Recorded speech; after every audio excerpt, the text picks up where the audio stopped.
जय श्री जगन्नाथ। मोर यही प्रयासटी जदि आपण मानक भल लगुची तेबे वीडियोटी को लाइक करी चैनलटी को सब्सक्राइब करंतु।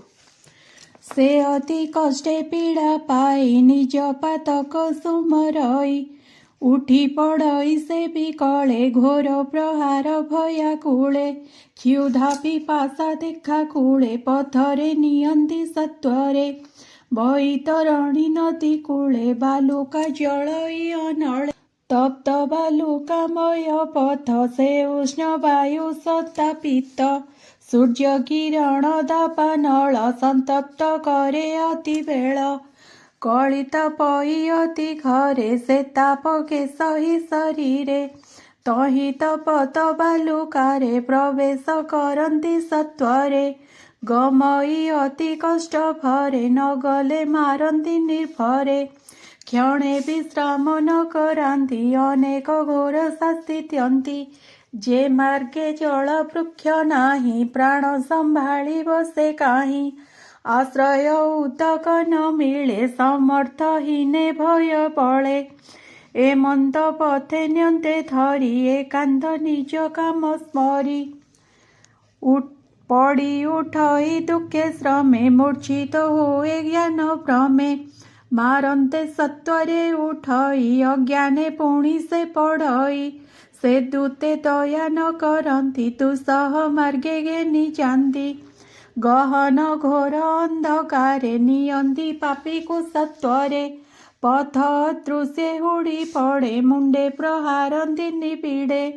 एमंत दुखे पापी जन प्रवेश जमर भुवन 69 योजन संख्या जे बाटर प्रमाण बेनिबा 3 मुहूर्तरे प्रवेश करती सेठारे तही दंड दी अनुक्षणे मस्तक सर्वांग चरणे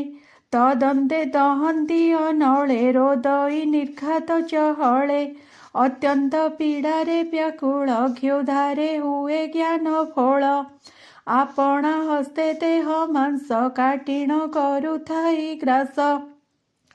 अथवा काटी द्यंती पर ताहा भक्षई पापी नर गृध कुकुर जमपुरे पापिंगी बेड़ी न सत्वरे ओटारी न्यंती नाड़ी कण तथापि न छाड़ई प्राण सर्प वृश्चिक तंस आदि कोपे दंसंती निरवधि कर चरण खंड खंड करी पापिंकी द्यंती दंड हस्तीर आगे द्यंती नेई से पाद माड़ी ओटारई दशने शरीर चिरंती पर्वत शिखर पकांती तदंते खात कली रुंदी धूम पुरांती निरवधि बुड़ाई रखंती जलरे पथर लतिता उपरे आकुले रोदई विकले मुखे पिटंती कोपा नळे तामिश्र आदि जे जातना केते बा करिबा वर्णना पातकी सकल भुंजई स्वकर्म पासे बंदी होई जेते अछंती नर नारी जातना दुखे सर्पे सरी उभय संगे तो होए नरक दुख भंज मोहे भोमाथ देख सौ विचारे नरक स्वर्ग एही ठारे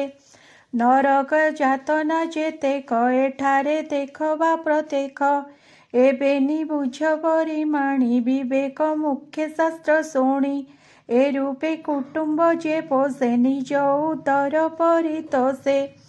एबेनी संगते न जाई छाड़ी न एकासे चलई